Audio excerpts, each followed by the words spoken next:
বিসমিকা আমুতু, হ্যাঁ ও আল্লাহ তোমার নামে মরতেছি। বা মরা কেমন মরা? চোরে আইয়া বউয়ের কানের অলংকার টান মাইরে লয়ে দৌড়, টেরি ভাই কেমন মরা মরছে। আল্লাহ যদি মরা থেকে জিন্দা না করে কেউ পারবে? হ্যাঁ, তাহলে আল্লাহর দেওয়া সব খাইয়া যেই পরিমাণ জুলুম করেন, আল্লাহ যদি একটু ধাক্কা দেয়, ঘুমের উঠে দেখতেন চেহারা শুকরে রয়ে গেছে, বানরের চেহারা হয়ে গেছে। আল্লাহ পারেন, করেন না কেন? এক জবাব হলো আল্লাহ জুলুম করেন না, আল্লাহ পাক স্বার্থান্বেষী না। দুই নাম্বার জবাব, আল্লাহর প্রিয় একজন বন্ধু মুহাম্মদের উম্মত আমরা, এ কারণে আল্লাহ করেন না। মুহাম্মদের উম্মত না হইলে কপালে বহু দুঃখ ছিল। আল্লাহ হেদায়াত দান করুন।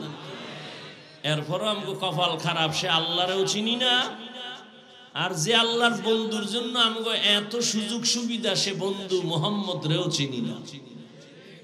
আল্লাহ হেদায়াত দান করুন। তাহলে যে নবী মানে না তাকে জাহান্নামী বলা যাবে না, গালি দেওয়া যাবে না। বুঝতে হবে সে আগ্রহী না বিদ্রোহী। হাদিস থেকে এই ফলাফলটা আমরা জানবো। একটা বেনামাজিকে দেখলে সি সি করে তাড়ায় দেওয়া যাবে না। প্রবাদ আছে, রোগকে ঘৃণা করো রোগীকে নয়, পাপকে ঘৃণা করো পাপীকে নয়। ঘুমাইতেছে না কেউ, যদি হুজুর ঘুমাবো, এটা তাজা কবিরা গুনাহ করলো মিছা কথা কইয়া। বাঙালি রাতে ঘুমায় না, সবাই দরওয়াজা জানালা বন্ধ করে মোবাইলের হক আদায় করে। মাইয়া পোলার হক আদায় করার টাইম না পাইলেও মাশাআল্লাহ মোবাইলের হক যথাযথ আদায় হয়। বউয়ের হক আদায় হয় না, কিন্তু মোবাইলের হক আদায় হয়। এরপরে হক আদায় করতে যে মানকে সিভায় পইরা পাইছে মিস কল পাইয়া পরকিয়া, এরপরে কয় বিয়া সাইডে যায় সিরিয়াল 2। আল্লাহর জন্য বিয়া করছে না মানকে সিভায় আটকাইছে?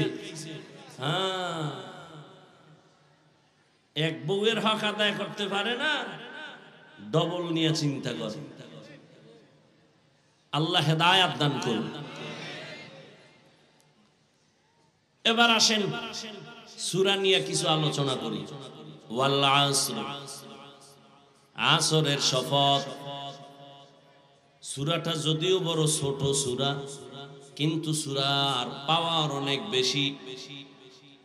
4 মাযহাবের 4 ইমাম, এর মধ্যে একজন ইমাম হলেন ইমাম শাফিঈ রাহমাতুল্লাহি আলাইহি। তিনি লেখছেন, আল্লাহ যদি কোরআনে হাকিমের মধ্যে 6666 আয়াত সবগুলো যদি অবতীর্ণ নাও করতেন, শুধু আল আসরে সূরাটা দিয়া বলতেন, দুনিয়ার মানুষ এই সূরার উপরে আমল করো, আর মানুষ যদি ওয়াল আসরে সূরাটা উপরে আমল করে জীবন চালাইতো, বিনা হিসাবে জান্নাতি হয়ে যাইতো। কাদের কুদরত দারি বার কামাল, আনতা রব্বি আনতা হাসবি জুল জালাল, তুহি কাদের জলিলুল্লাহ জাহাদার, বহর হালে তুহি মেরা নেগাহদার। সূরাটার এমন পাওয়ার। সূরাটার শুরুতে আল্লাহ শপথ করলেন ওয়াল আসর, আসরের শপথ। আল্লাহ শুধু এখানে না, কোরআনের বিভিন্ন জায়গায় শপথ করেছেন, কসম করেছেন। একটু জবাব দেন, আল্লাহর কোরআন সত্য না মিথ্যা? কত পার্সেন্ট সত্য? পুরাটা না অর্ধেক? সবাই একমত? 100 বুঝি না আর 200 বুঝি না, কিয়ামত পর্যন্ত জমিনে আরো যত পার্সেন্ট বাড়বে, সবার থেকেই আমার আল্লাহর কোরআন সত্য।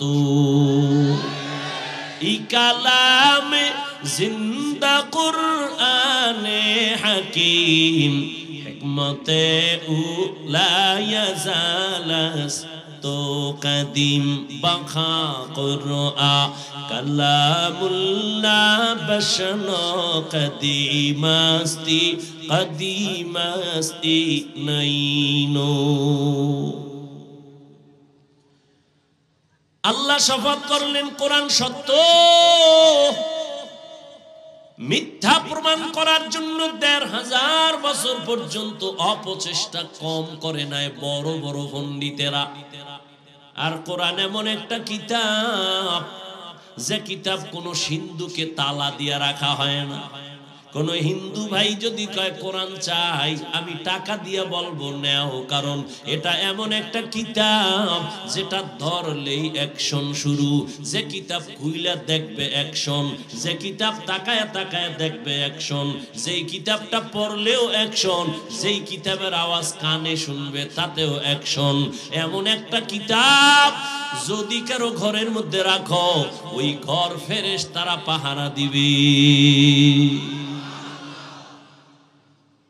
এত সুন্দর কোরআন, ১৫০০ বছর হয়ে গেছে, একটা ভুল কি কেউ বের করতে পারছে?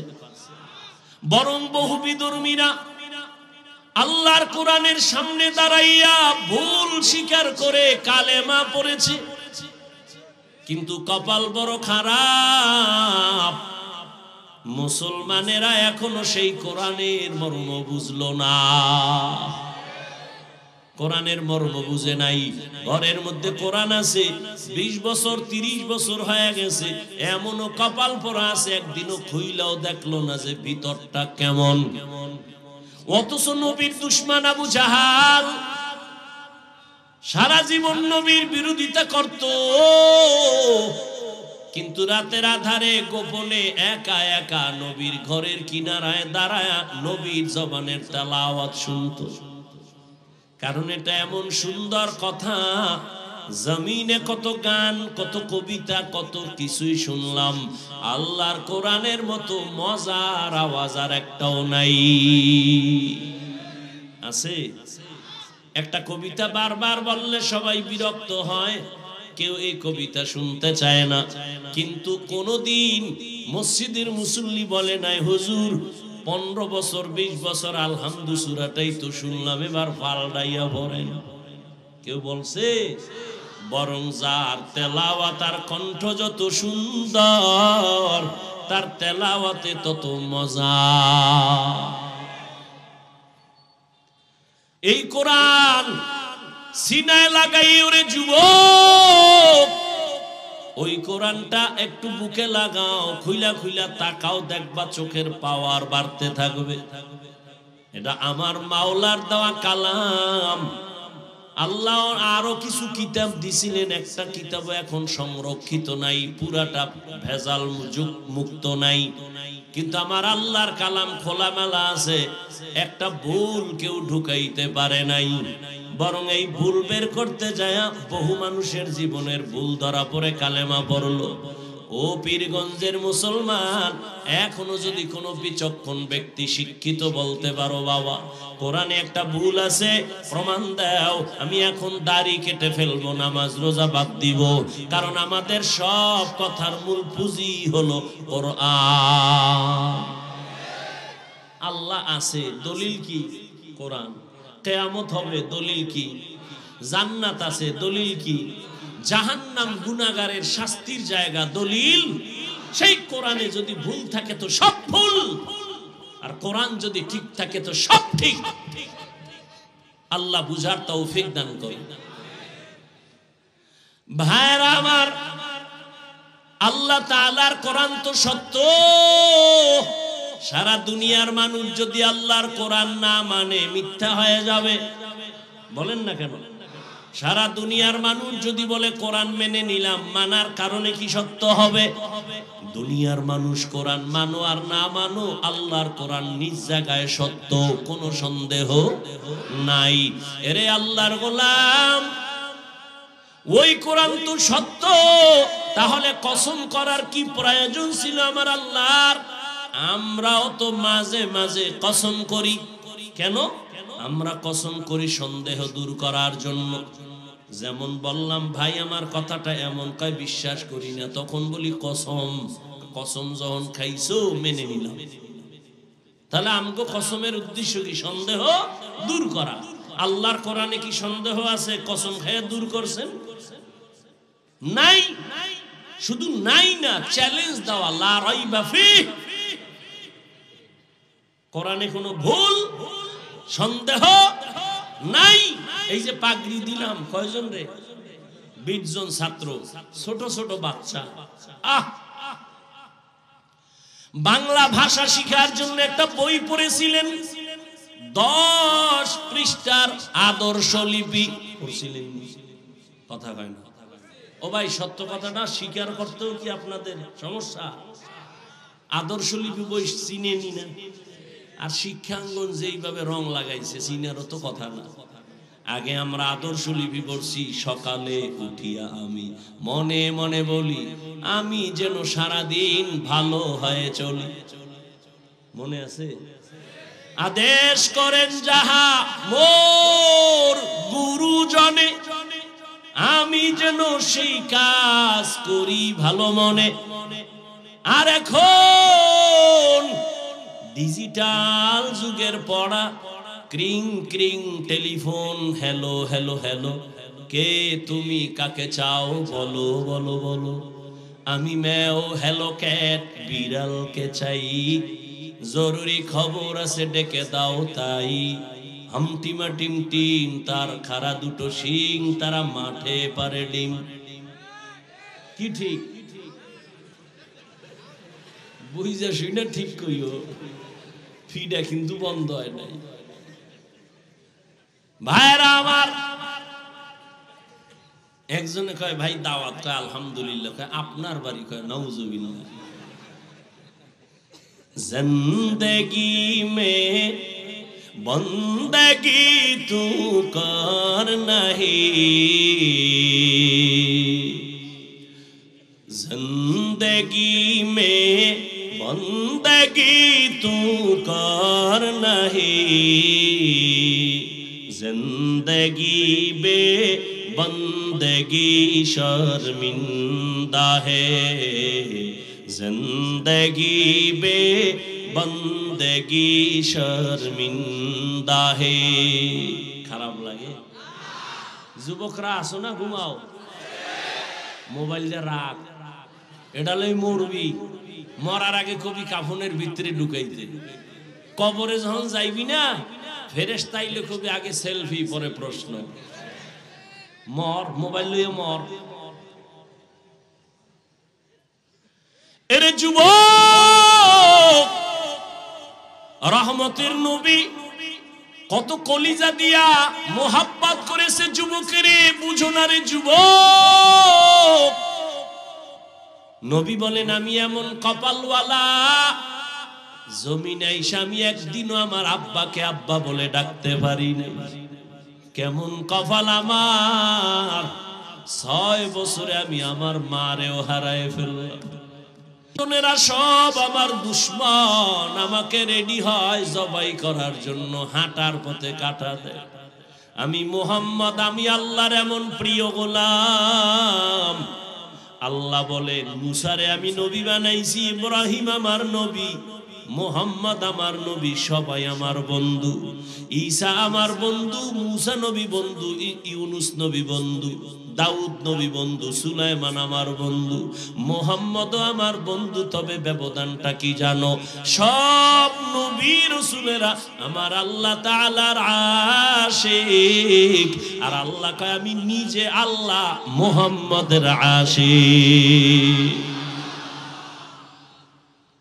ওই নবী বলেন আমি যদি দোয়া করতাম উহুদ পাহাড় স্বর্ণ বানাও, আল্লাহ বানাইতেন। আমি উল্টা দোয়া করছি, ও আল্লাহ তুমি আমারে বড় লোক বানাইও না, আমারে তুমি গরিবী হালাতে রাখিও, গরিবী হালাতে মরণ দিও, কিয়ামতের দিন গরিবের সাথে আমার হাসর করাইও।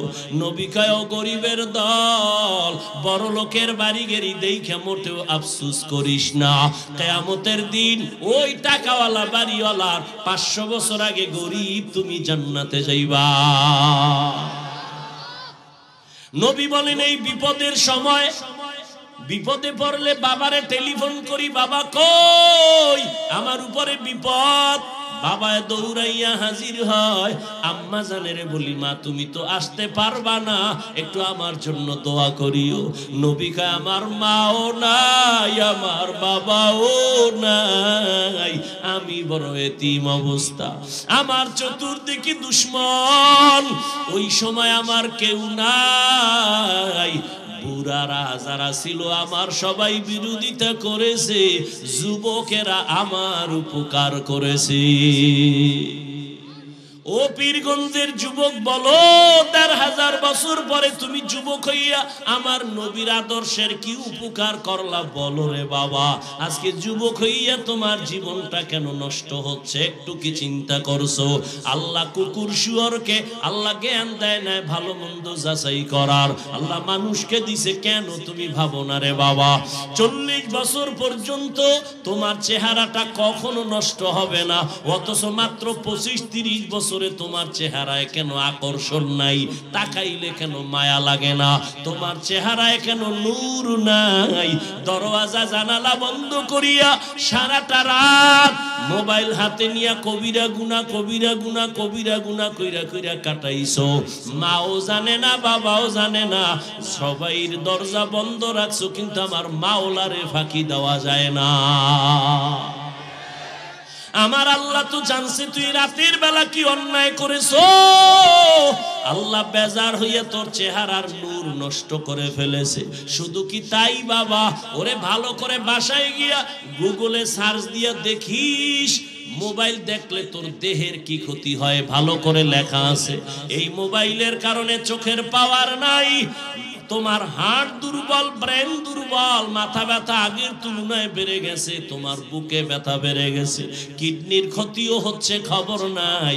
এমন একটা সময় আসবে যদি ৬০ বছর বাঁচো, অর্ধেক চলে গেছে আর অর্ধেক বাকি। কিন্তু বাকি জীবন বাঁচার জন্য যেই পার্টসগুলো মেয়াদ থাকা দরকার, এই মেয়াদ আগে শেষ কইরা ফেলাইছো।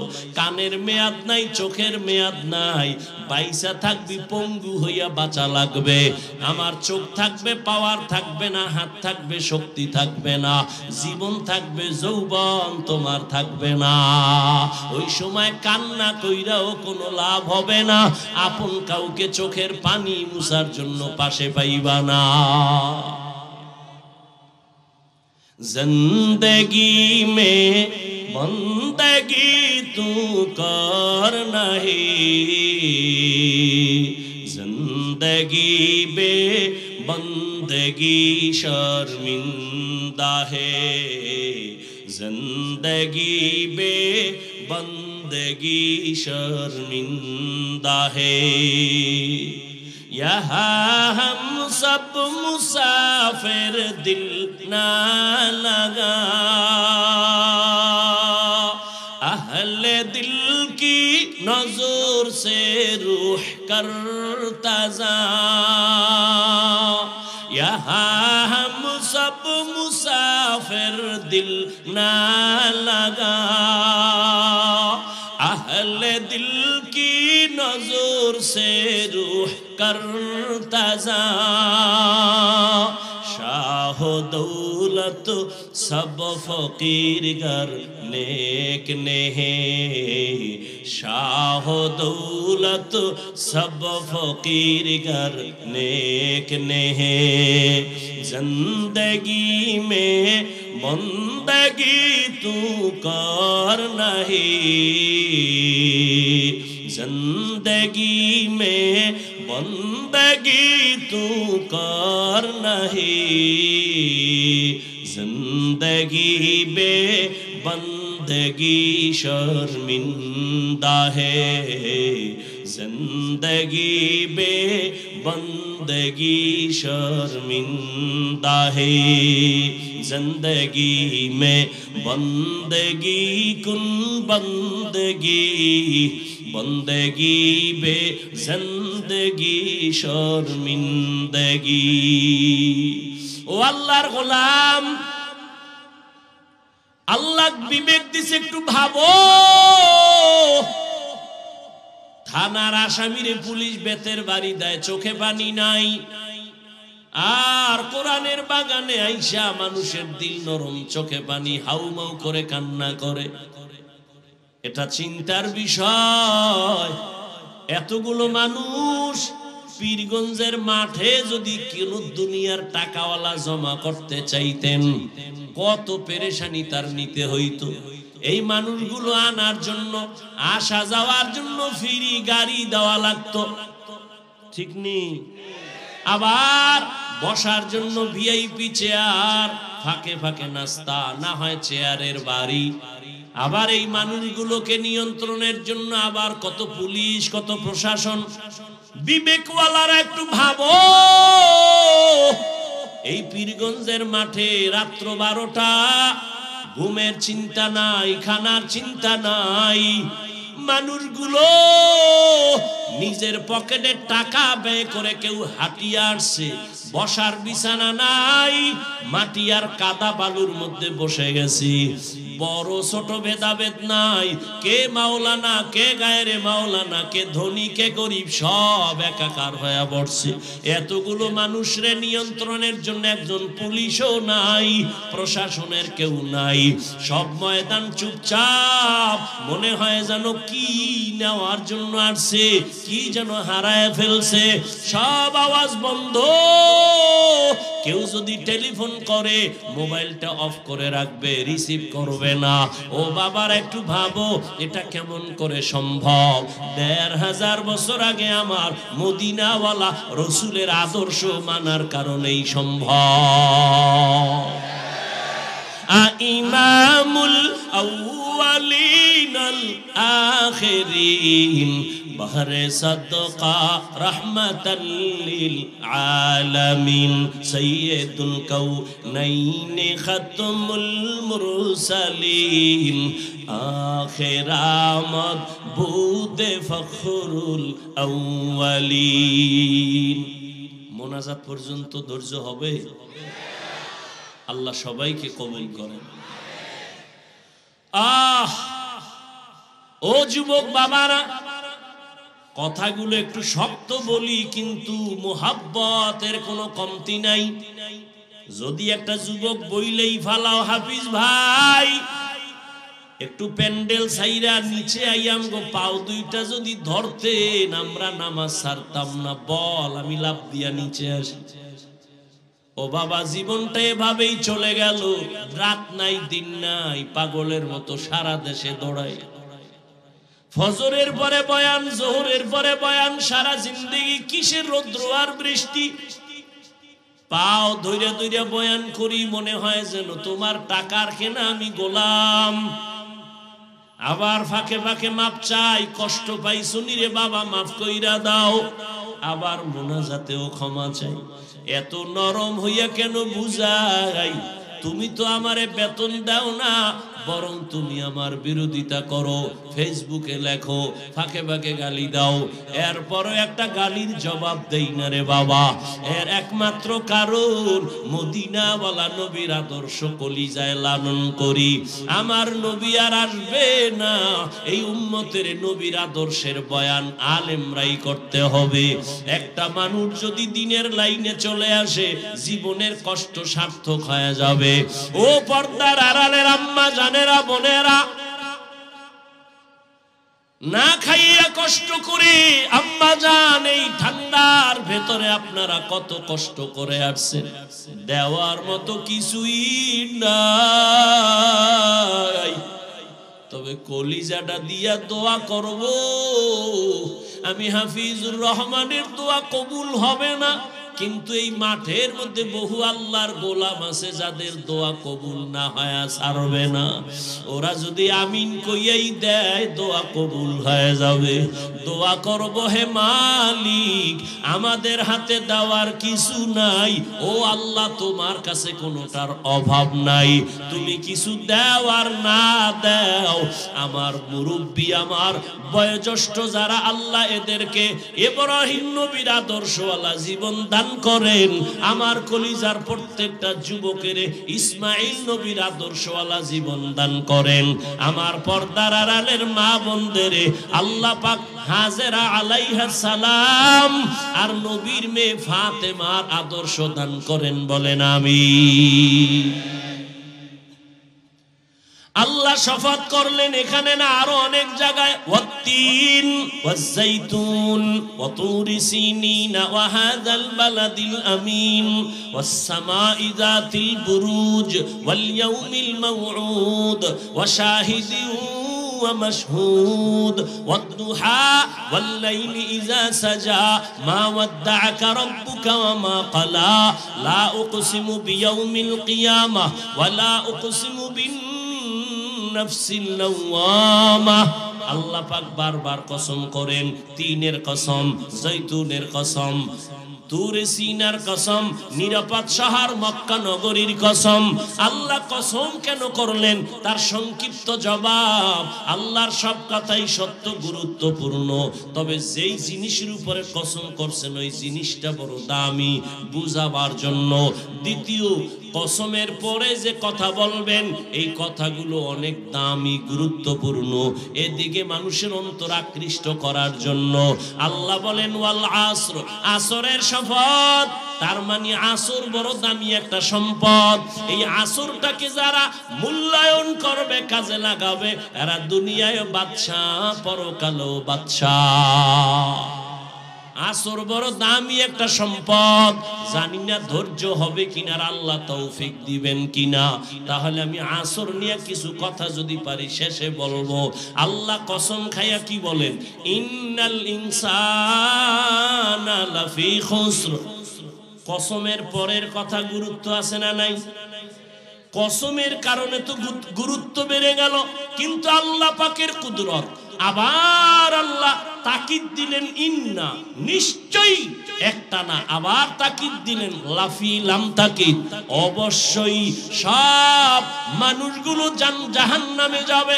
ইন্নাল ইনসানা, আল্লাহ বলেন সব মানুষ লাফি খুসর, জাহান্নামে যাবে। কসম খাইলেন, দুইটা তাকিদ দিলেন, এরপরে বললেন দুনিয়ার সব মানুষগুলো জাহান্নামী। আল ইনসানের আলিফ লাম ইস্তিগরাকি, একজন মানুষও বাদ নাই। বাংলাদেশের সব মানুষ জাহান্নামী, আমেরিকার সব মানুষ জাহান্নামী।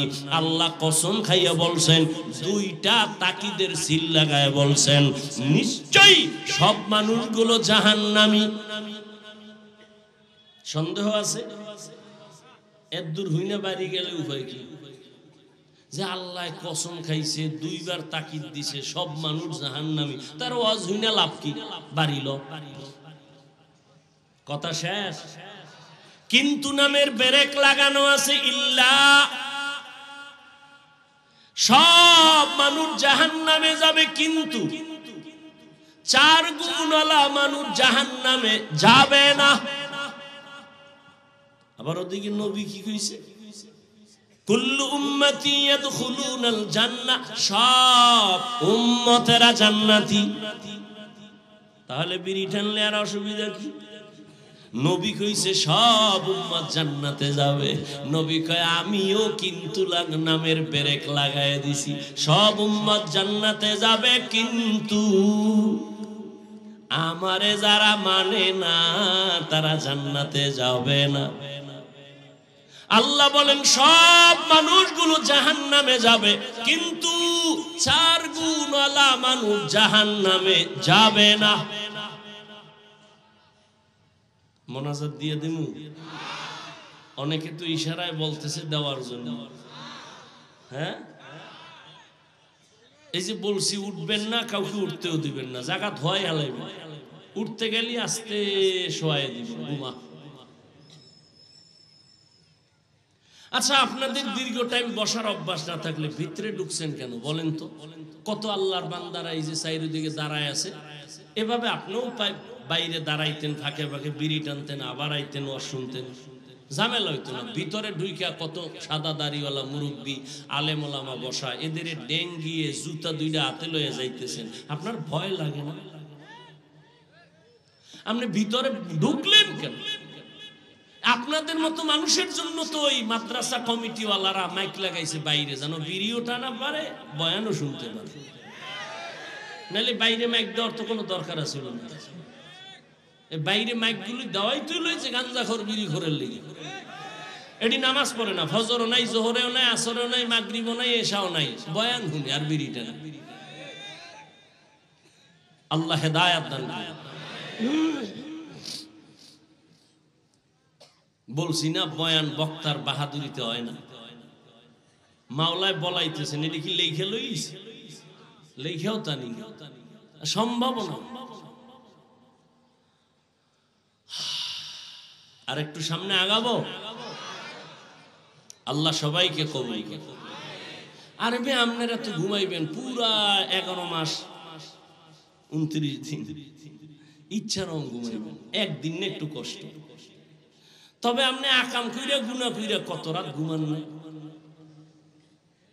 আর একটু দিনের কাছে মাওলায় নিয়ে এসে পাগল হয়ে গেছে ঘুমানোর জন্য। খোদায় ঘুম না দিলে কেমনে ঘুমাইবেন? আল্লাহ এ ময়দানকে কবুল করে।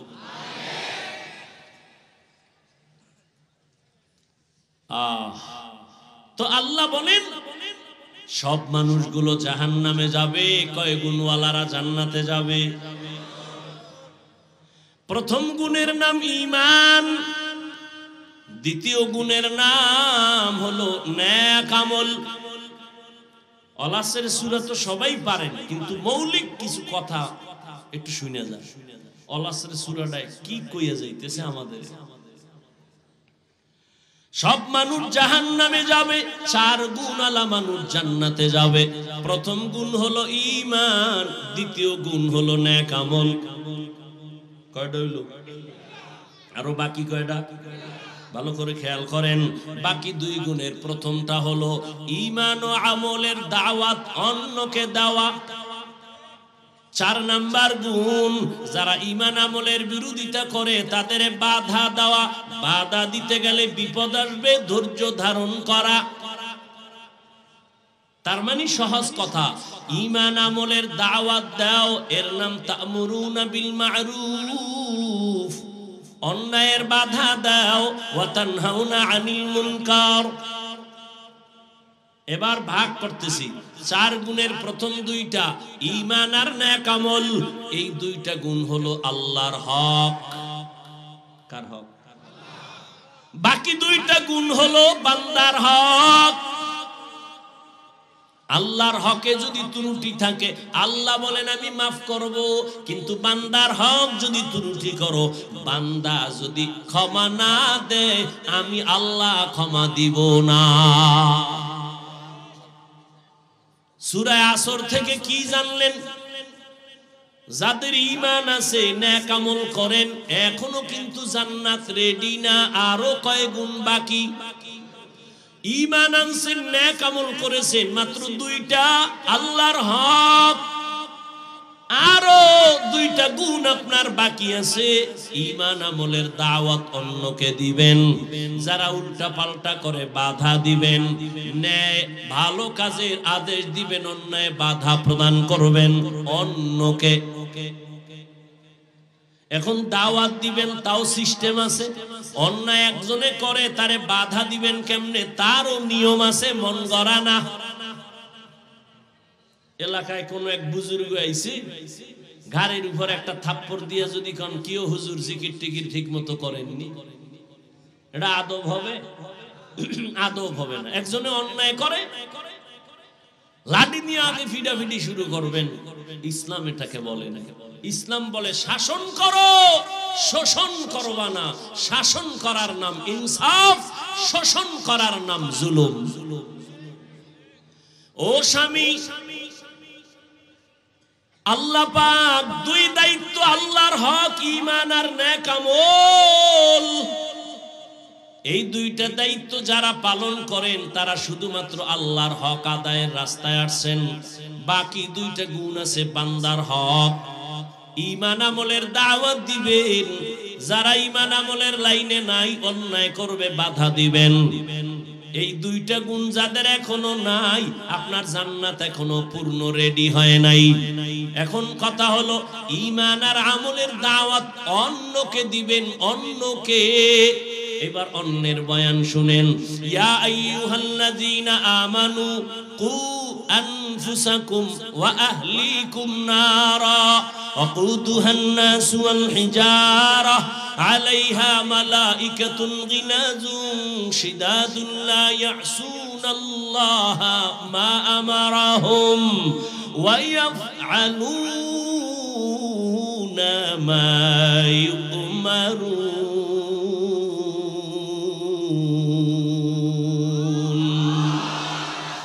কালামে জিন্দা কুরআনে হাকিম হিকমতে উলায়া জালাস্তু কাদিম।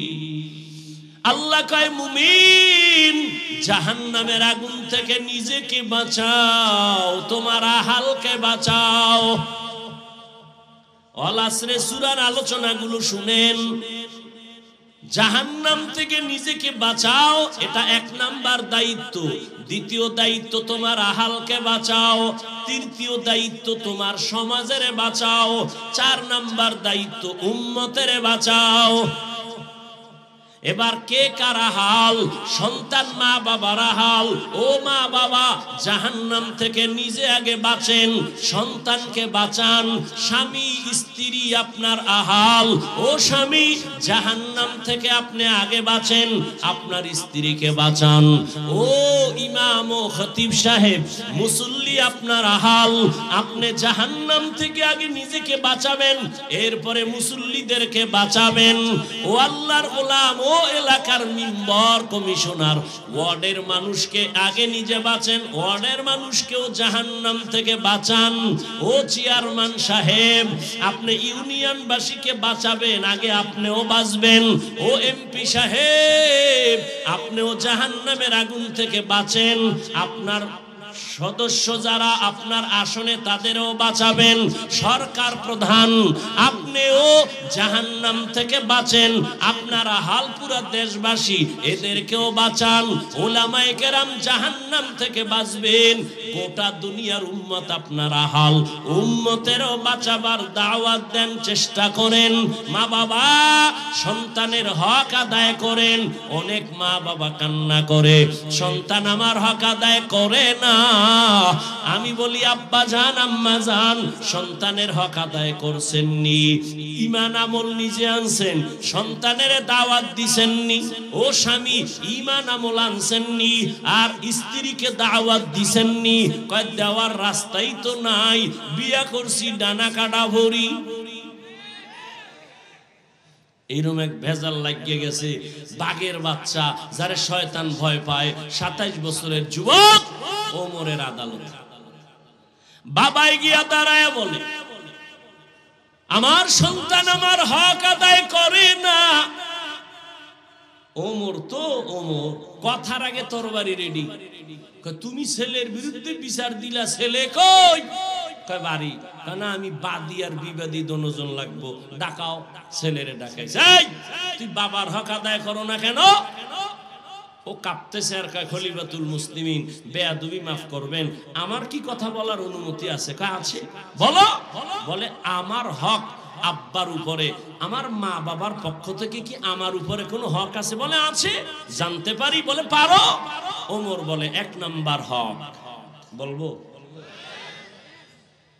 এরে আব্বা জান, আম্মা জান, 1 নাম্বার আপনার হক, ভালো মা একজন ঘরে আনবেন। কি মা? ভালো মা কই পাবেন? বলে পার্কের গোড়ায়। হ্যাঁ, শহরে বাজারে দেখো নারীদের ঢল, পর্দাবিহীন তারা করে ঝলমল, অন্যকে তার দিকে আশিক বানায়, অন্যকে তার দিকে আশিক বানায়। দেশটায় আজি ধ্বংস নারীর বেপরদায়, সবার মুখে একই আওয়াজ, হায় হায় হায়। এরে আল্লাহর বান্দা ভালো করে বুঝো, ওমরে ফারুক বলেন 1 নাম্বার হক ভালো মা ঘরে আনবে।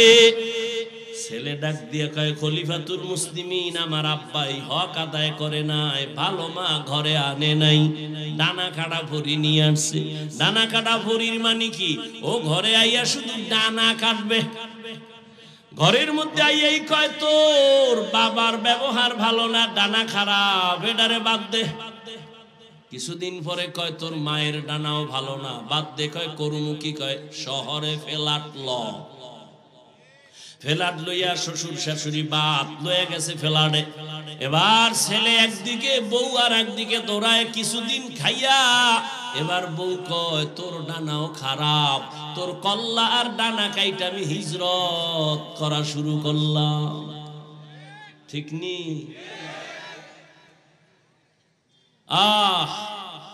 ভালো মা ঘরে আনো। ভালো মা কেমন একটু বলি, ধৈর্য হবে তো। ছোট ভাই বিয়া করে ফেলেছে, বড় ভাই এখনো বিয়া করে নাই। ছোট ভাই একদিন ডাক দিয়া কয় ও মিয়া ভাই আপনি বিবাহ করেন না কেন? কয় মাইয়া ভাই না। দেশে কি মাইয়ার অভাব? কয় যেমন মাইয়া চাই তেমন পাই না।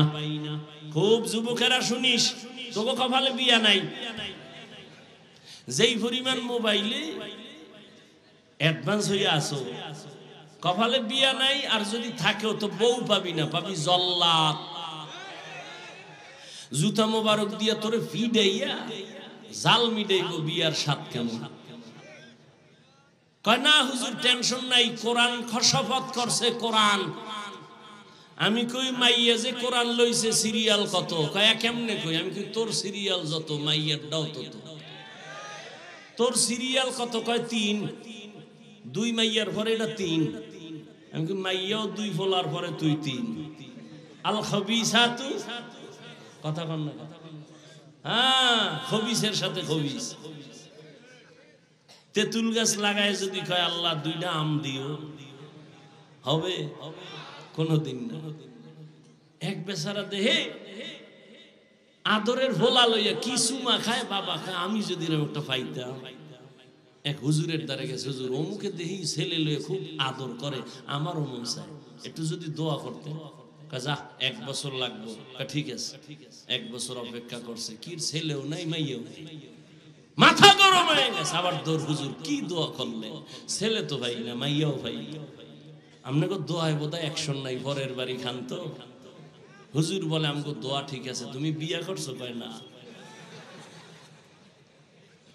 বিবাহ না করে সন্তানের আশা করা যেমন বোকামি, মদিনাওয়ালা নবীর আদর্শ জবাই করিয়া শান্তির দোয়া করাটাও বোকামি। दुनिया में हो दुनिया का तलबगार ना हो, बाजार से गुजर हो खरीदार ना हो।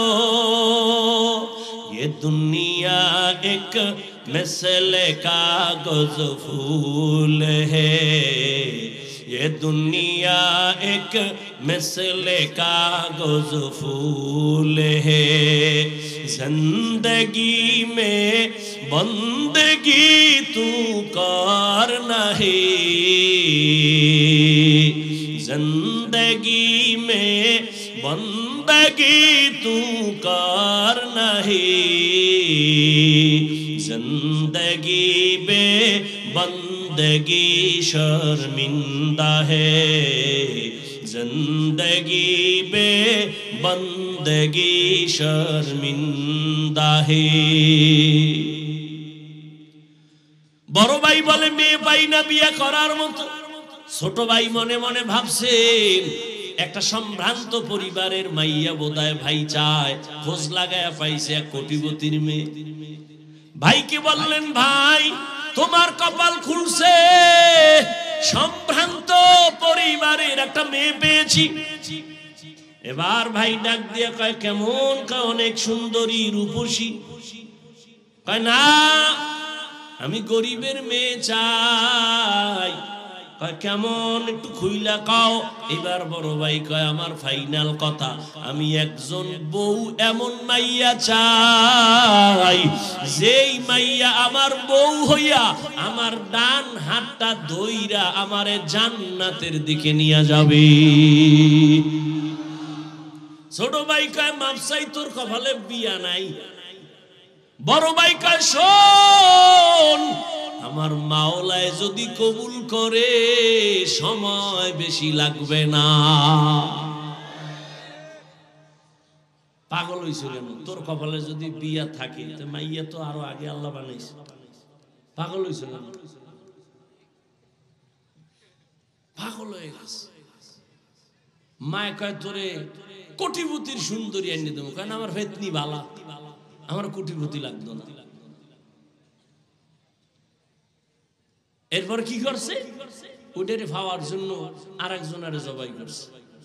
জবাই করে পরিণাম ফল কি হইল? মাইয়াও জেলে, এই ফোলাও জেলে, শেষ ফল ফাঁসি। কি হইল? এখন কি দুনিয়া সেই অ্যানালগ আছে নাকি? 5 বছর আগে অন্যায় করেছে, একটা মাইয়ার সাথে প্রেম করে মাইয়াটারে কোনো এক স্বার্থে বইরা মেরে ফেলছে। জামালপুর বিশাল একটা অন্ধকার রাতে ধান খেতে কেউ নাই, 5 বছর পরে আসামি ধরা, আদালতে হাজির। এই তোর কথা আছে কোনো? ডাক দিয়ে কয় জাস্টিসকে স্যার, আমার নিশ্চিত ফাঁসি হবে জানি, কিন্তু আমার প্রশ্ন 5 বছর আগে অপরাধ করেছি, কেউ জানেনি, আপনি জানলেন কেন? কই মনে করছে আমি মাস্তানি করলে আমার দল বাঁচাবে, নেতা বাঁচাবে। অন্যায়ের একটা সীমা আছে, সীমা লঙ্ঘন হলে তোমার আপনটাও দুশ্মন হয়ে যায়। আর সার নেই, ফয়সালা আসমান থেকে যদি এসেই যায় জমিনওয়ালারা ব্যর্থ, শেষ। আল্লাহ হেদায়েত দান করুন। বড় ভাই বলল যদি আল্লাহ কবুল করেন সময় লাগবে না।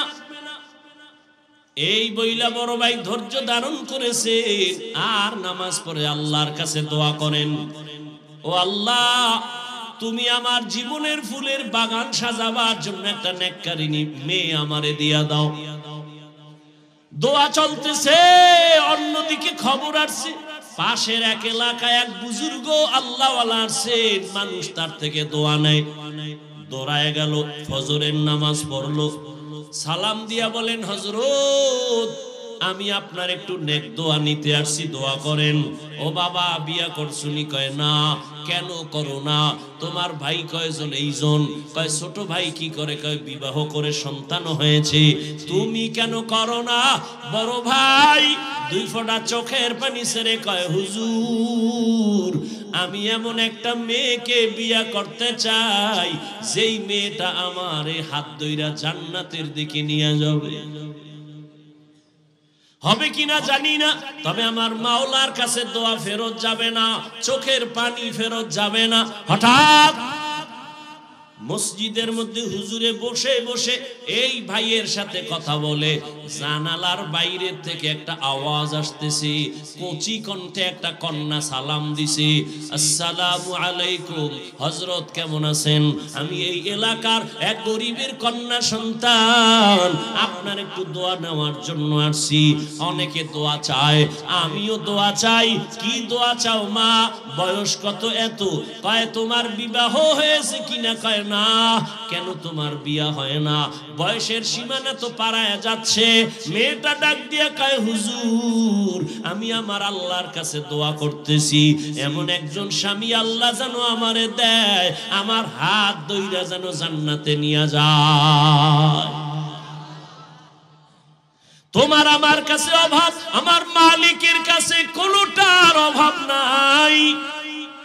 হুজুর কয় রে যুবক, মাওলায় বুঝি তোর চোখের পানি কবুল করে ফেলছি, বিয়া করবিনি। বলে হুজুর আপনার দোয়া থাকলে আগাবো। হুজুর মধ্যে থাইকা এই মেয়ে ছেলের সাথে বিয়া করায় দিছে। এই যুবক, নামটা শেষে কমু, বাসায় যাইয়া মোবাইল থেকে বের করবি, এই সান কফাল্লা ফলা ডাকে। আর তুই কে, কি অর্জন করেছ জীবনে? এখন যদি মরে যাও কথার কথা, জানো তোর মা খুশি হবে?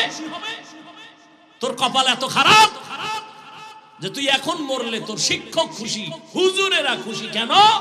তোর চরিত্র আর ব্যবহারে মা বাবা শান্তিতে নাই। মনে মনে খুব একটা বালা গেছে, বালিশে মাথা লাগায় ভাবিস যে আমার কপালটা এত খারাপ কেন? আমার মতোই তো যুবকে যুবক, তোমার মতো যুবক জীবনে মাদ্রাসার বারান্দায় যায় নাই, আলিফ বাতা পড়ে নাই, স্কুলে পড়ে, কলেজে পড়ে, চাকরি করে। সত্য কথাটা স্বীকার করো বাবা, বলো তোমার মতো জেনারেল লাইনের সন্তান যুবক স্কুল কলেজে পড়িয়া 5 বেলার নামাজ পড়ে, সত্য বলো আসেনি? আর বয়ানের দরকার নাই, তুমি নিজেরে জিজ্ঞাসা করো তোমার কপাল কেন এত খারাপ, তুমি কেন পারো না রে বাবা? এই পীরগঞ্জের ভেতরে এমন কি তোমার মতো ব্যবসায়ী নাই, দাড়িওয়ালা 5 ওয়াক্ত নামাজি? বলো বাবা তুমি কেন পারবা না? তোমার মতো যুবক জেনারেল লাইনে থাইকাও ব্যবসা করে, চাকরি করে, RAB, army, police, BDR, doctor, professor, engineer, OC, DC SP, 5 বেলার নামাজি দাড়িওয়ালা। সত্য কথা সাক্ষী দাও, আছে না নাই? তুমি নিজের বিবেকটাকে জিজ্ঞাসা করো তুমি কেন পারবা না? তোমার মতো যুবক নদীর মধ্যে মাছ ধরে, নামাজ ছাড়ে না, জিজ্ঞাসা করো বিবেকটাকে তুমি কেন পারো না? তোমার মতো যুবক রাস্তায় গাড়ি চালায়, নামাজ ছাড়ে না, বলো তুমি কেন পারো না? তোমার মতো যুবক ধান কাটে, জমিনে গিয়া নামাজ ছাড়ে না, গামছা বিছাইয়া তারপরে নামাজ পড়ে, বলো বাবা তুমি কেন পারবা না? ও পর্দার আড়ালের আম্মা জানেরা, বোনেরা, আপনাদের কপাল কত ভালো। আজকে এই পীরগঞ্জের স্টেজে 20টা ছেলের মাথায় পাগড়ি পরাইলাম, ওদের সিনার মধ্যে 30 পারা কোরআন জমা, আদর্শ লিপি 10 পৃষ্ঠার একটা হাফেজ বাংলাদেশ ঘুইরা পাইবা না। আর 30 পারা কোরআন 8 বছরের সন্তানের সিনায় মাত্র 6 মাসে মুখস্থ। ওদের মা বাবার মতো আজকে ঈদের আনন্দে আর কেউ নাই। ওর মা বাবা যে আজকে ঈদের আনন্দে আছে, আমার ছেলে হাফেজ হাজারো হাজারো মানুষের সামনে আজকে পাগড়ি নিল। কিয়ামতের দিন আমার আল্লাহ ডাকবে, আয় আয়, দুনিয়াতে কোরআন পইরা মানুষের পাগড়ি নিছো, আর মানুষ তোর তেলাওয়াত শুনে কান্না করছে। আজকে কোটি কোটি জান্নাতীদের সামনে আয়, আটো কোরআন তেলাওয়াত শোনা, আমি আল্লাহ নিজে তোর তেলাওয়াত শুনবো। আর তোর মা বাবার একটু ডাক, তোর মা বাবাই কত কষ্ট করিয়া খাইয়া না খাইয়া তোরে লেখাপড়া শিখাইছে। ওরে তোর মা কত রাত্র ঘুমাইতে পারে নাই, তোর মা কতবার খানা খায় নাই, ঘরে মেহমান ভরা, মা নিজে গোস্ত পাকাইয়া মেহমানের খাওয়ায়, মা এক টুকরা গোস্ত খায় না। কেন? আমার ছেলেটা মাদ্রাসায় পড়ে, না জানি কি খায় না খায়, ওই চিন্তা কইরা মা এক টুকরা গোস্ত মুখের মধ্যে দেয় না। আর মোনাজাতে কাঁদে আর বলে, ও মালিক আমার ছেলেটারে তুমি আলেম বানাইও, কোরআনে হাফেজ বানাইও, কিয়ামতের ময়দানে আমার ছেলের দ্বারা যেন আমার জান্নাত রাজা রাস্তা ক্লিয়ার হয়।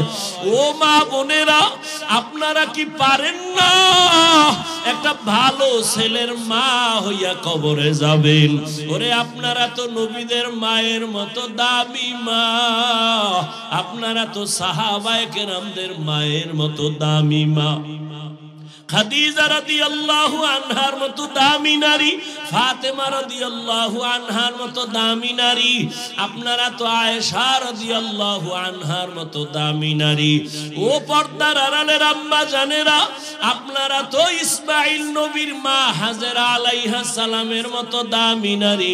আপনারা তো ঈসা নবীর মা মারিয়াম আলাইহিস সালামের মতো বড় দামি নারী। এই দুনিয়ায় বড় আল্লাহর দুশমন ফেরাউন আল্লাহর সাথে বেয়াদবি আর চ্যালেঞ্জ কইরা নিজেরে খোদা দাবি করলো। জানা থাকলে একটু বলেন আপনারা সেই বেঈমানের ঘরে তার স্ত্রীকে। ও পর্দার আড়ালের আম্মা জান, ওই বেঈমানের ঘরে আসিয়া কেমন স্ত্রী, আল্লাহর এমন আশিকা, এমন জাকেরা, এমন শাকেরা। রহমতের নবী বলেন কিয়ামতের দিন জান্নাতে আসিয়ার সাথে আমার বিয়া হয়ে যাবে। ও পীরগঞ্জের মা, আপনার স্বামী তো ফেরাউনের মতো খারাপ না, আপনার স্বামী তো আলেমের মোহাব্বত করে। আপনি যদি নামাজ পড়িয়া স্বামীর জন্য দোয়া করতেন, ও আল্লাহ আমার স্বামী দিন নাই রাত নাই কত কষ্ট করে কামাই করে, একটা স্বামীও নিজের জন্য কষ্ট করে না। সব স্বামীরা সন্তানের মুখে, স্ত্রীর মুখে হাসি ফুটাবার জন্য গাধার মতো কষ্ট করে। ও মা, আপনি যদি নামাজ পড়িয়া দোয়া করতেন, আল্লাহ আমার স্বামীর কামাই রুজিতে বরকত বাড়াও, আমার স্বামীর হায়াতে বরকত দাও, ও আল্লাহ সুস্থ রাখো। আর ঘরে আসার পরে যদি হাসি মুখে বুঝাইতেন, ও স্বামী আমিও নামাজ পড়ি, তুমিও নামাজটা ধইরা ফালাও। আর জীবনে আমার একটা আবদার, একটা দাবি, আমি আমার মা বাবার মায়া আর আদর চাইরা তোমার ঘরে আসছি রে স্বামী। তোমার কাছে আমার জীবনের একটা দাবি, জীবনে কোনোদিন অবৈধ আর হারাম টাকা ঘরে ঢুকাইবা না। হারাম টাকার অবৈধ টাকা খাইয়া আমাদের রক্ত নাপাক করব না, আমাদের সন্তানদের রক্ত নাপাক করব না।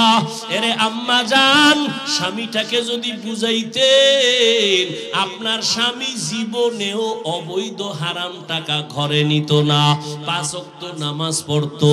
ও আম্মা জানেরা, আপনার মতো কত মা এখনো খুঁজলে পাবেন, নামাজ ছাড়ে না, বেপরদায় চলে না, মোবাইলে চরিত্র বিক্রি করে না, স্বামীর মাল হেফাজত করে। আপনারা কেন পারবেন না? এখনো কি তওবা করবেন না রে মা? কয়দিন আর দুনিয়াতে বাহাদুরি করবেন? সময় আছে, তওবা করে নেন। আপনার সন্তানটারে ডাক্তার বানাইয়েন, আপনার সন্তানটাকে ইঞ্জিনিয়ার বানাবেন, ধন্যবাদ, দোয়া করি। আপনার সন্তানকে প্রফেসর বানাবেন, আলহামদুলিল্লাহ। তবে আমার দাবি, আপনার সন্তানটারে বেয়াদব বানাইবেন না। আপনার সন্তান কোনোদিন যেন মা বাবার সাথে বেয়াদবি না করে, কোনোদিন শিক্ষকের সাথে যেন বেয়াদবি আচরণ না করে। আপনার সন্তান কোনোদিন যেন আলেমদের সাথে বেয়াদবি না করে। তাহলে ডাক্তার হলেও আপনার জীবন সফল, ইঞ্জিনিয়ার হলেও জীবন সফল। এরে আম্মা জান, সন্তানটারে যদি মাঝে মাঝে বুঝাইতেন, রে বাবা আমি তোর মা, জীবনে তোরে নিয়ে কম কষ্ট করি নাই, আমার জীবনের তোর কাছে আমার আবদার, জীবনে মিথ্যা কথা বলবি না, কারো হক নষ্ট করবি না, কারো সাথে খারাপ ব্যবহার করিয়া বরদোয়া নিবি না। যদি সন্তানের বুঝাইতেন, ডাক্তার হইয়া ও সন্তান অনেক দামি হয়ে যাইত। ওই আল্লাহর ওলি এই যুবক আর যুবতীর সাথে বিবাহ করায় দিল। এবার মনের মতো বউ পাইছে ভাই, আবার মহিলাটাও মনের মতো একজন স্বামী পাইল। আজান হলেই তো পাগল হয়ে যায় দুজন, দুনিয়ার সব কাজ বাদ, নামাজে দাঁড়াও। আবার নামাজের পরে আমল তেলাওয়াত, এভাবে আমল শুরু করলো। ফজরের সময় স্বামী যদি আগে উঠে, স্ত্রীকে ডাক দেয়, উঠো নামাজ আদায় করো। আবার স্ত্রী যদি আগে উঠে, স্বামীকে ডাক দেয়, উঠো নামাজ পড়ো। নামাজ পড়া দোনোজনার একটা চাওয়া আল্লাহর কাছে। স্ত্রীও কাঁদে আর কয়, স্বামীও একই দোয়া করে, আল্লাহ মনের মতো স্বামী পাইছি, স্ত্রীও পাইলাম, দুইজনে এখন বাগান সাজাবো। পাহারা দেওয়ার জন্য বাগানটাকে নেককার একটা ছেলে দান করো। দুইজনার দোয়া কবুল হতে চলছে, এক হাতে তালি বাজে না, বিনা বাতাসে পানি নড়ে না। ঠিক স্বামী আর স্ত্রীর মন যদি এক না হয়, ওই বাগানে কোনোদিন ফুল ফোটে না। স্ত্রীর মনও এক, স্বামীর মনটাও এক।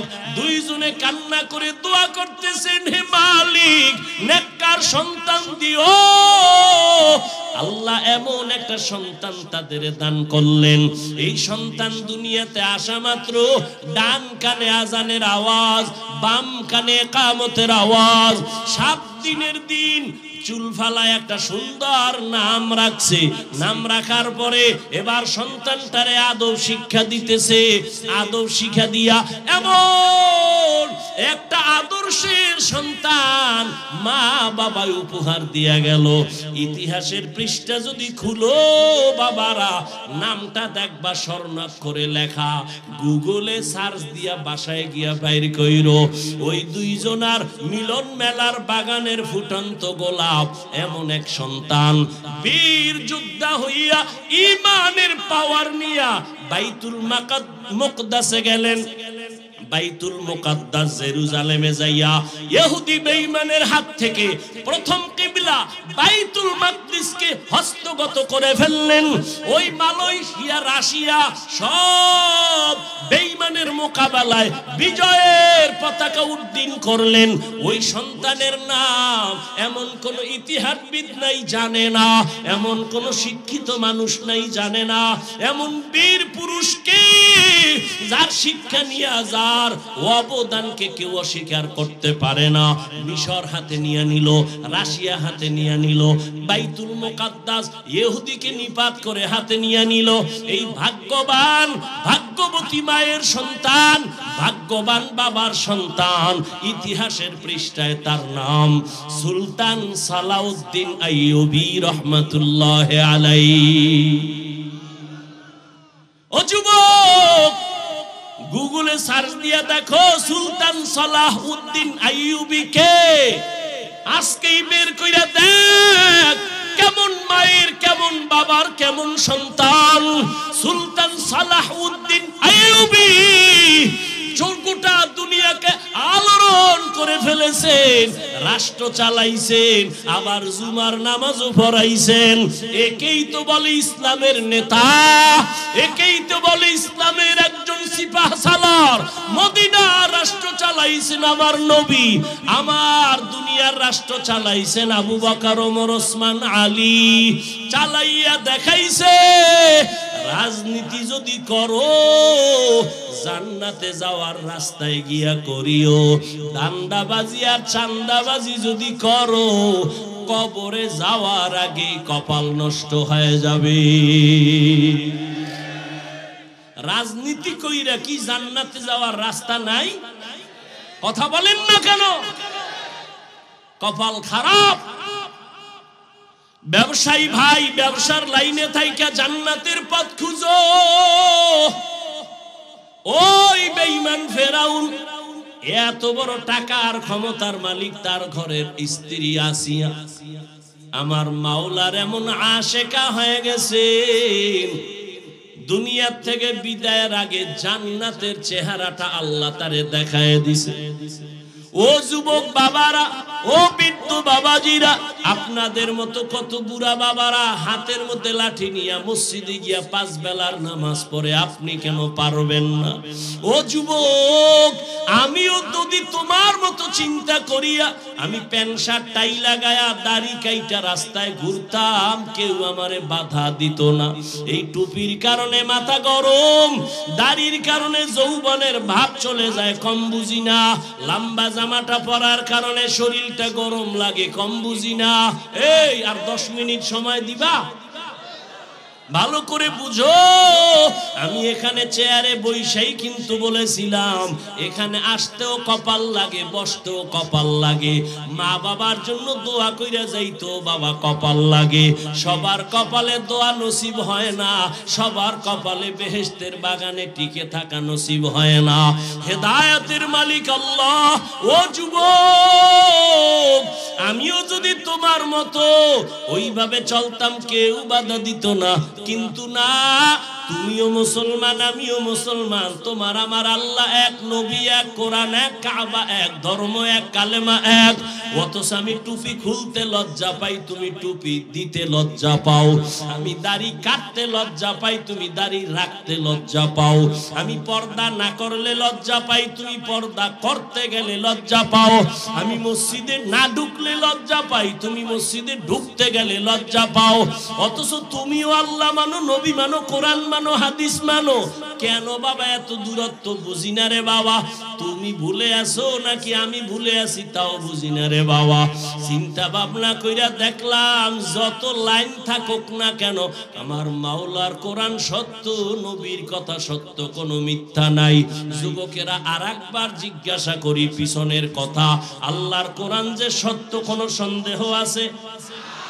ওই কোরআনে জান্নাতের বয়ান আসেনি, জাহান্নামের বয়ান আসেনি। কে জান্নাতে যাবে কে জাহান্নামে যাবে আমার আল্লাহ তাও বলছেন। ও বাবারা, নেক আমলওয়ালা জান্নাতে যাবে, যারা গুনাহগার তারা জাহান্নামে যাবে। জান্নাতটা কেমন আরামের ঘর আল্লাহ তাও বয়ান করেছেন, আর জাহান্নামটা কেমন আযাবের ঘর আমার আল্লাহ আমার নবী তাও বয়ান করেছেন। আম্মা জান আয়েশা রাদিয়াল্লাহু আনহা বলেন, আমি একদিন তাকায়া দেখি রহমতের নবী আমার রুমে বৈশা বৈশা গুনগুন করে কান্না করেন। আমি ভয় পেয়ে গেলাম, না জানি আমি আয়েশা কোনো বেয়াদবি করে ফেললাম। ইয়া রাসূলুল্লাহ, আপনি কাঁদেন কেন? আমি কোনো বেয়াদবি করলাম? কয় না। তো কেন কাঁদেন? নবী বলেন, ও আয়েশা, কিয়ামতের ময়দানে আমার উম্মতের কি উপায় হবে সেই ভাবনায় কাঁদতেছি। কিয়ামতের ময়দানে তো ভয়ঙ্কর, এত ভয়ঙ্কর হবে। আম্মা জান আয়েশা বলেন, ইয়া রাসূলুল্লাহ, কিয়ামতের ময়দান কেমন ভয়ঙ্কর? নবী বলেন, এই জমিন হবে কিয়ামতের মাঠ, আরাফার ময়দান হবে আল্লাহর আদালত। মানুষগুলো সবাই উলঙ্গ দাঁড়ায় যাবে, এই জমিনে সব মানুষ উলঙ্গ দাঁড়াবে। আম্মা জান আয়েশা কয়, নারীরাও? কয় হ্যাঁ, নারীরাও উলঙ্গ, পুরুষেরাও উলঙ্গ দাঁড়াবে। আম্মা জান বলেন, ও নবী, একজনে কি আর একজনারে দেখা লজ্জা পাবে না? নবী কাঁদেন আর বলেন, আয়েশা, ওরে হাসরের ময়দানটা তো কত ভয়ঙ্কর হবে। হাসরের মাঠে আমার আল্লাহ রাগান্বিত আওয়াজ দেওয়া শুরু করবেন, লিমানিল মুলকুল ইয়াউম লিল্লাহিল ওয়াহিদিল কাহ্হার। আল্লাহ বলবেন, আজকের এই আদালতের রাজত্ব কার? আল্লাহ পাকে এত কঠিন একটা আওয়াজ দিবেন, রাগান্বিত আওয়াজ, হাসরের ময়দানটা থরথর করে কেঁপে উঠবে। আর আল্লাহ বলবে, সূর্য নেমে আয়, যত তাপ আছে ছেড়ে দে। নবী বলেন, সূর্যের গরমে জমিনটা মাটি থেকে তামা হয়ে যাবে, মানুষ দাঁড়াইতে পারবে না। সূর্যের গরমে মাথার মগজগুলো ভাতের মারের মতো ফুটবে। অন্যদিকে জাহান্নামের আওয়াজ, জাহান্নাম চিল্লায়া বলবে, ও আল্লাহ, বেনামাজি গুনাহগার গুলো কই? আমার পেটে দাও, আমার পেটে বড় ক্ষুধা। নবী বলেন, আয়েশা, আল্লাহ তখন বলবে, জাহান্নাম একটু অপেক্ষা কর, আমি এখন আদালতে বসছি, বিচারটা শেষ করিয়া নেই। জাহান্নামকে থামানো যায় না, সামনের দিকে আসতেছে, এমন বেশি আওয়াজ দেয়, জাহান্নামের গরমের হাওয়া আসতেছে। আল্লাহ কয়, ও ফেরেশতারা, আর দেরি করিও না, ওরে শিকল দিয়ে বেঁধে নাও। আমার নবী যখন দেখবে, নবী বলেন, আমি দেইখা আমি আত্মহারা হয়ে যাব। অন্য নবীরা কান্নায় বিভোর, আমি আমার মালিকের কুদরতি মাকামের মধ্যে সিজদায় পড়ে যাব, কান্না শুরু করব, আল্লাহ জাহান্নামের ফিরাও, আমার একটা উম্মত যেন জাহান্নামে না যায়, তো আমি জান্নাতে কিন্তু যাব না। আল্লাহ তখন বলবেন, নবীজি আপনি মাথা উঁচু করেন, কাঁদিয়েন না, আমি আপনার কাদার জন্য আপনাকে বানাই নাই, আপনাকে খুশি করব। নবী বলেন, আল্লাহ তখন বলবে, ফেরেশতা 70,000 শিকল ওই জাহান্নামের গলায় লাগাও, পেছন দিকে টাইনা রাখো, সামনে যেন আসতে না পারে। 70,000 শিকল লাগাইয়া এক এক শিকলের গোড়ায় 70,000 ফেরেশতা ধরিয়া রাখবে, কিন্তু রাখতে পারবে না। জাহান্নাম কঠিন একটা আওয়াজ দিবে, বারবার আল্লাহর আদালতের দিকে যাইতে চাইবে। শেষ পর্যন্ত নবীজির কান্না দেখা আল্লাহ বলবে, ফেরেশতা দিকে আসো। আল্লাহ নিজের কুদরতি হাতে একটু পানি দিয়া বলবে, জাহান্নামের গায়ে ছিটাইয়া দাও। জাহান্নামের গায়ে পানিটা ছিটাইয়া দেওয়া মাত্র জাহান্নাম দ্রুত গতিতে পেছনে ভাগতে শুরু করবে। ফেরেশতারা বলবেন, আল্লাহ যেই জাহান্নামকে শিকল লাগাইয়া ধরে রাখতে পারি না, এমন কি বরকতের একটু পানি দিলা, জাহান্নাম এখন পিছনে দৌড়ায়। এই পানি কি বরকতের জমজমের পানি, না আবে হায়াতের পানি, না কাউসারের পানি, নাকি দুনিয়ার কোন পাহাড়ের পানি, না সমুদ্রের পানি? আল্লাহ বলবেন, ফেরেশতা এই পানিটা জমজমের পানিও না, কাউসারের পানিও না, আবে হায়াতের পানিও না, দুনিয়ার কোন নদীর পানি না। এই পানি আমার মায়ার নবীর গুনাহগার উম্মতের চোখের পানি। দুনিয়াতে আমার মায়ার নবীর উম্মত